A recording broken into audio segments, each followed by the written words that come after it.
pleuvrai comme jamais.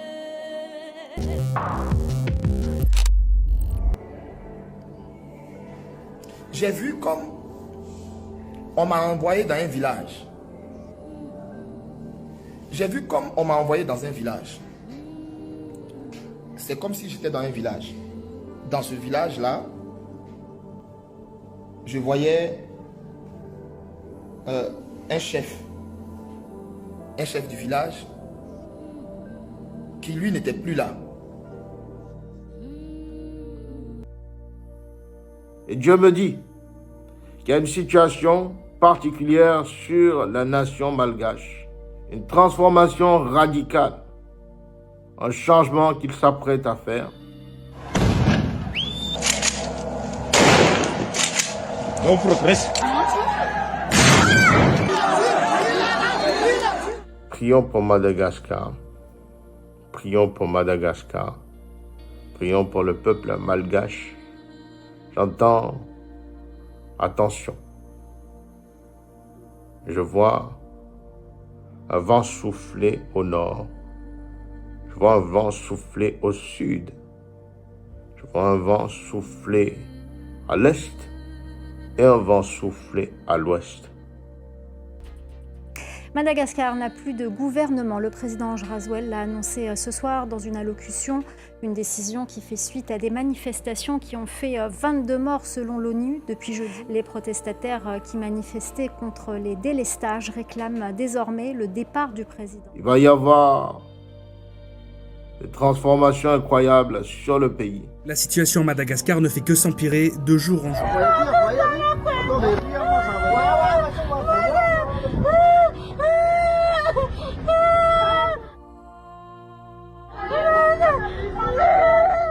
Aussi bien social que politique.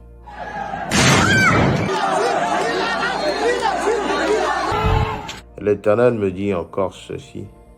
Bien-aimé dans le Seigneur, il y a des tensions politiques qui sont en train de venir vers Madagascar. Il y a des tensions politiques qui sont en train de venir vers Madagascar. Je vois un chamboulement arriver. Je vois aussi un vent.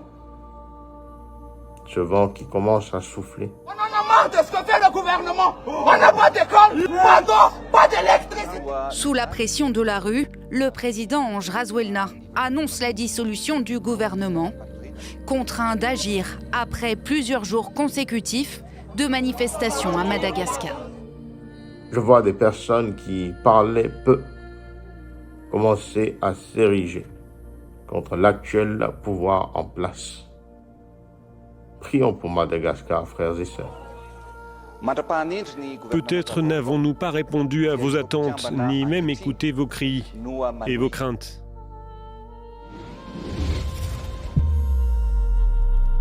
Mais d'abord, on part tout de suite en Côte d'Ivoire. Au pouvoir depuis 2011, Alassane Ouattara annonce donc qu'il va se présenter à la présidentielle d'octobre prochain. On écoute tout de suite Alassane Ouattara. Après mûre réflexion et en toute conscience, je vous annonce aujourd'hui que j'ai décidé d'être candidat à l'élection présidentielle du 25 octobre 2025. Lui, il est parti. Il est parti et c'est le Seigneur qui a permis tout ça. Oui.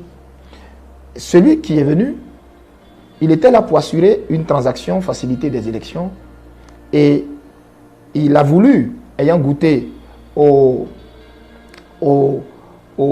délices du pouvoir, il a voulu également rester là. Lui également, il est parti. Après lui, il y a eu un autre également qui est venu, qui lui est resté, disons, 10 ans, je pense. Et pendant ces 10 ans, tout son pouvoir, tout le temps il était là, c'était Dieu qui l'avait mis là. C'était Dieu qui avait permis qu'il soit là, oui, pour un but précis. Oui. Et à partir du moment où certaines choses n'entraient plus dans le plan de Dieu, Dieu a lui-même permis que également ce groupe-là parte. Et Dieu a fait venir ceux qui sont là en ce moment. Celui qui est là en ce moment. Et détrompez-vous. C'est le Seigneur qui a permis qu'il soit là. Je n'ai pas beaucoup de choses à dire. Mais la seule chose, bien-aimé, que je puis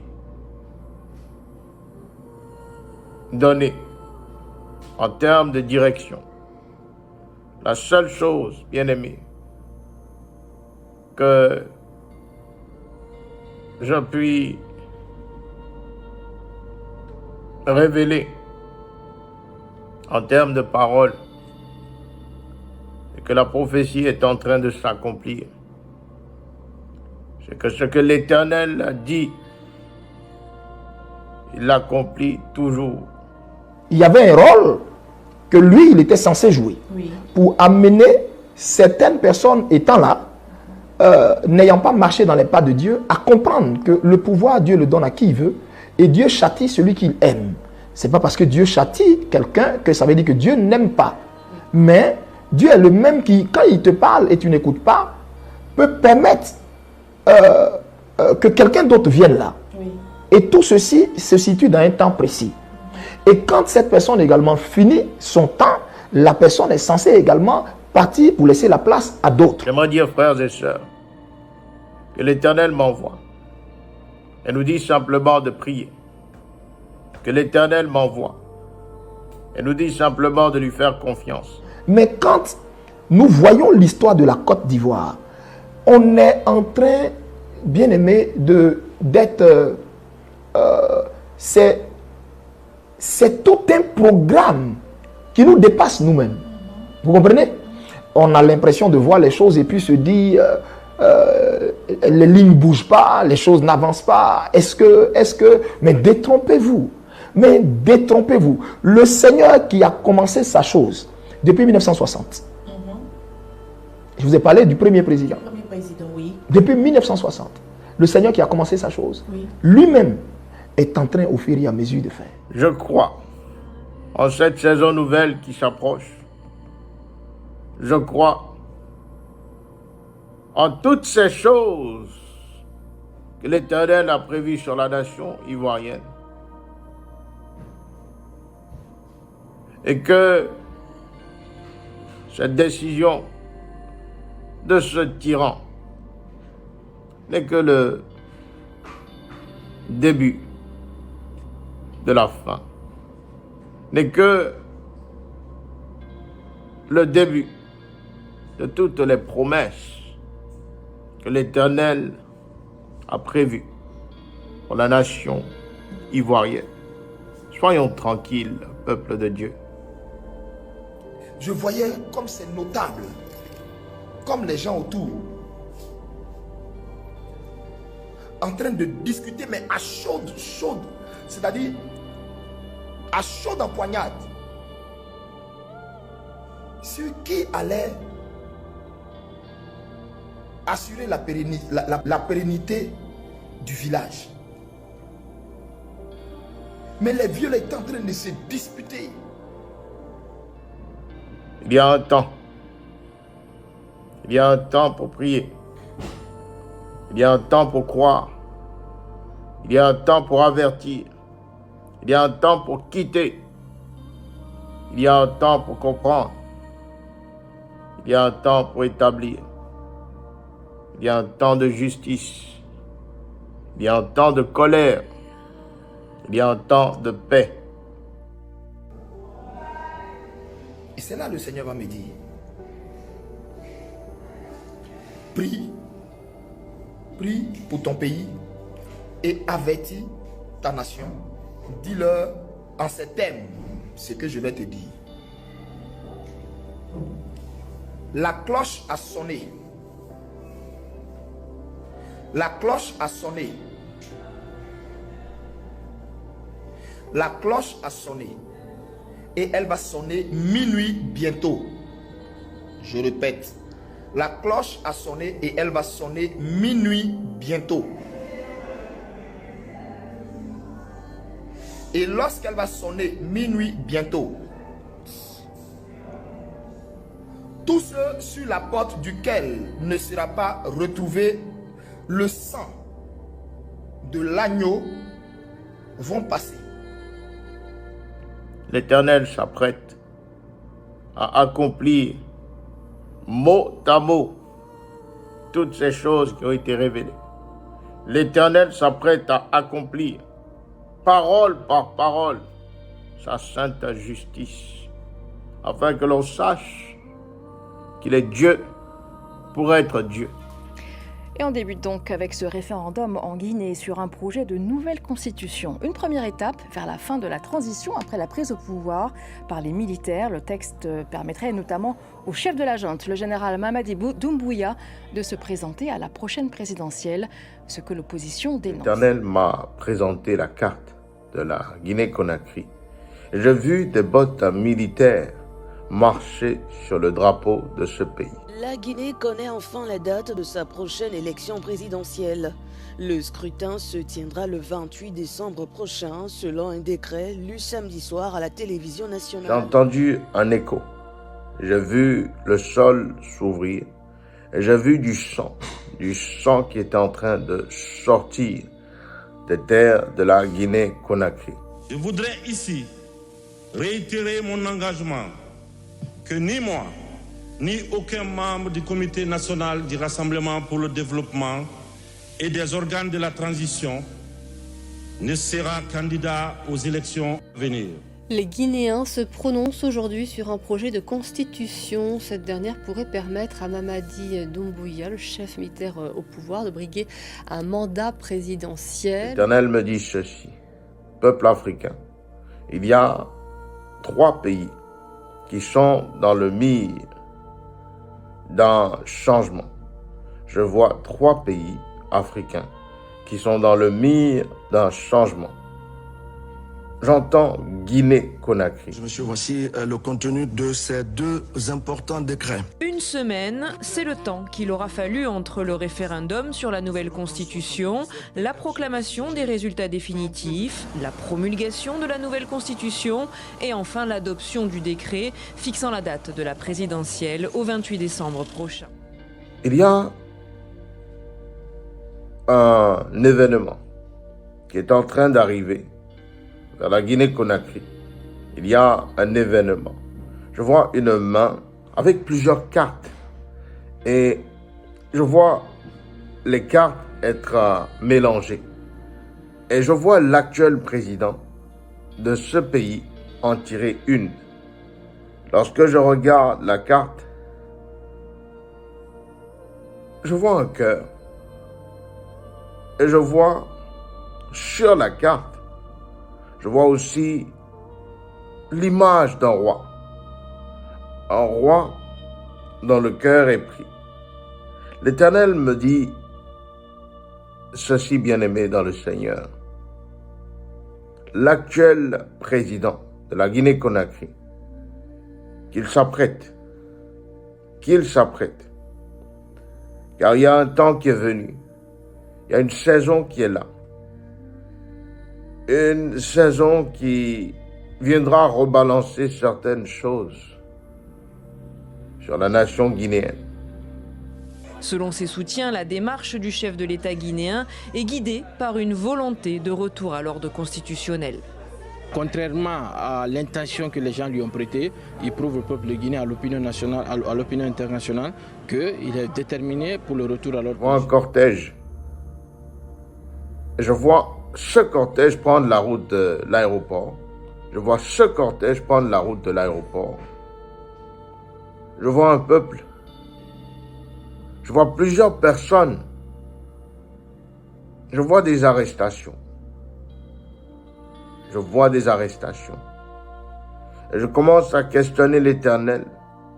Dieu me montre les mois défilés. Nous allons, en tant que vigie citoyenne, continuer à renforcer notre dynamique pour s'assurer de la transparence que ce processus va incarner, pour s'assurer de l'objectivité, pour s'assurer que l'ensemble des parties prenantes soient traités au même pied d'égalité. Mais certaines dispositions de la nouvelle constitution qui imposent à un candidat à la présidentielle d'avoir moins de 80 ans et d'avoir sa résidence principale en Guinée excluent de facto deux des principaux opposants, Cellou Dalein Diallo et Sidya Touré. Je vois un incident particulier toucher la Guinée-Conakry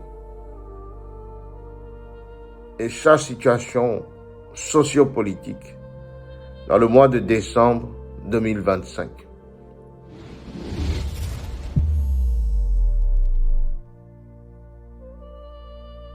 Et il faut également dire que nous avons vu ces derniers jours des divergences, on va le dire comme ça, entre le ministre de la Communication, porte-parole du gouvernement, qui disait que cette candidature était certaine, mais qu'elle était probable à 50%, et le porte-parole, ou plutôt le secrétaire à la communication du parti au pouvoir, le RDPC, Jacques Famendongo, qui lui affirmait qu'elle était certaine à 100%. Donc ce n'est véritablement pas une surprise.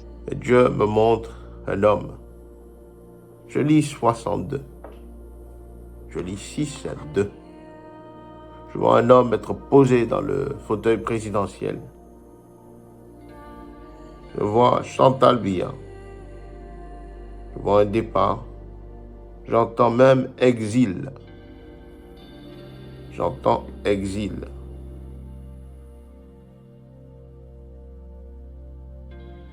Frères et sœurs, j'ai vu l'Éternel souffler ce nouveau vent sur le Cameroun. J'ai vu des personnes courir vers le palais présidentiel. J'ai vu des armes sortir.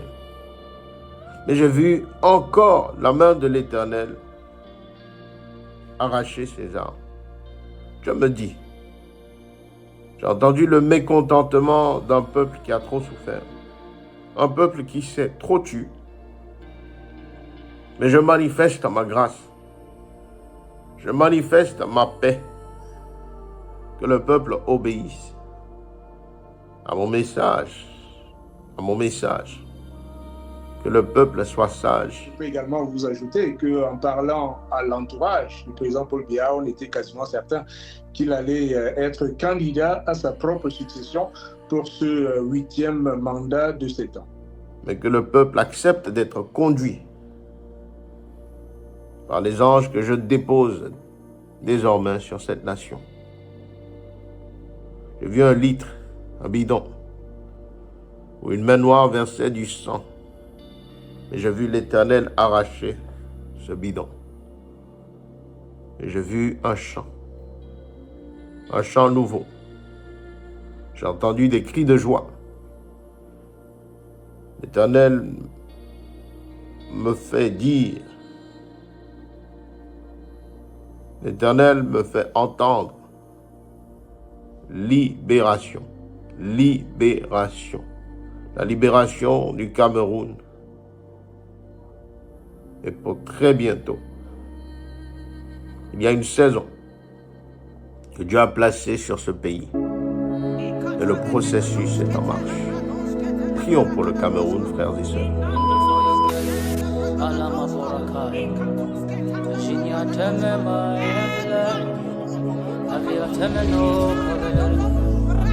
I want to see your face. I want to dwell right in your presence. Is where I belong. Shanana mia felena maya. Abiliana menanta menoko ya felena. Ashaliana menanga belata menabira felena. Ashalene brakabela tababa bakobeli atamena fefelena. Eshinyane menai kemenai fiata meno kamya felai. Ameno aperana nesilena mama kobelana kavyane mefeliana mayale. We drop our crowns before the throne of grace. Salane bayo no mayele. We drop our seat before the throne of grace. Salana amole belenate belenai. Aratan mi koske belete mai ya belenai.